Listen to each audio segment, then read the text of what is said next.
Hey guys, want to bring you another YouTube video. Just wanted to talk about, obviously I'm a Houston Rockets fan, as some of you guys know. Some of the things that bugs me is these grades sometimes. It seems like a double standard, especially if you watch ESPN. Like Stephen A. Smith, he thought the biggest winners were Detroit Pistons, and they didn't even mention Houston Rockets. I mean, I guess because Hal Ivy dropped to number 5 because Sacramento didn't choose him. So because he slid, it helped.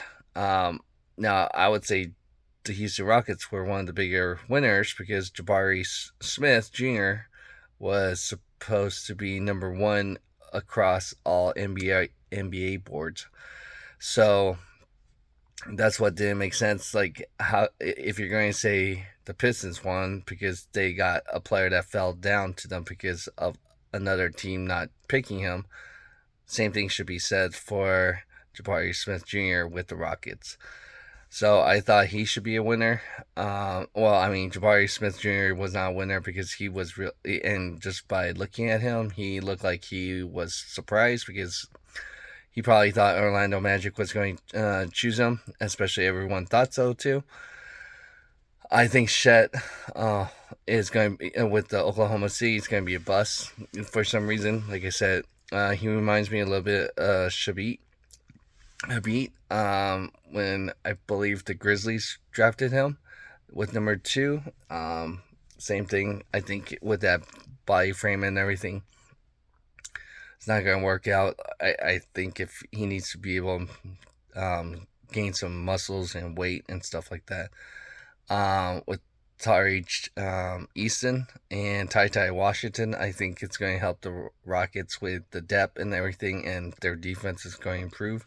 With Jabari Smith Jr., like I said, this is going to be a great fit for Kevin Porter Jr. And Jalen Green, the young movement. With the Rockets, they're going to definitely grow. I think they're probably going to still struggle next season with how much playing time with the young crew is going to get. Um, so I think it's going to definitely help with probably a year or two. I would say 2 years from now, they're going to be really good. I think be a playoff team. So that's what's bothering me. I think with ESPN, with Stephen A. Smith, and some of these other networks that did not think the Rockets were the biggest winner. Like I said, I thought they're the biggest winner with Jabari Smith Jr.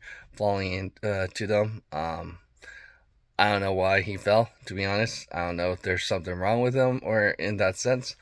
But biggest losers, like I said, we won't know until a couple years from now how each player's turn out. Um, and then when you have the Orlando Magic could be a loser, and Oklahoma City with their number 2 pick, and Sacramento could be a big loser for giving up, missing out again. So, because yeah, those are potential losers. I think Knicks. I think yeah, they did well. Gained 3 first rounders, protected though.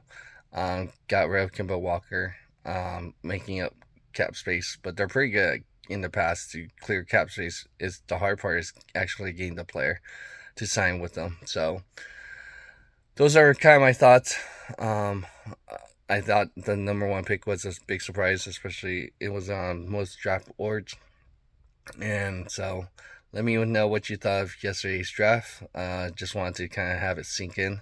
Go ahead and hit that like button and subscribe to our channel if you haven't done so already. And together we can build a better tomorrow. Thanks.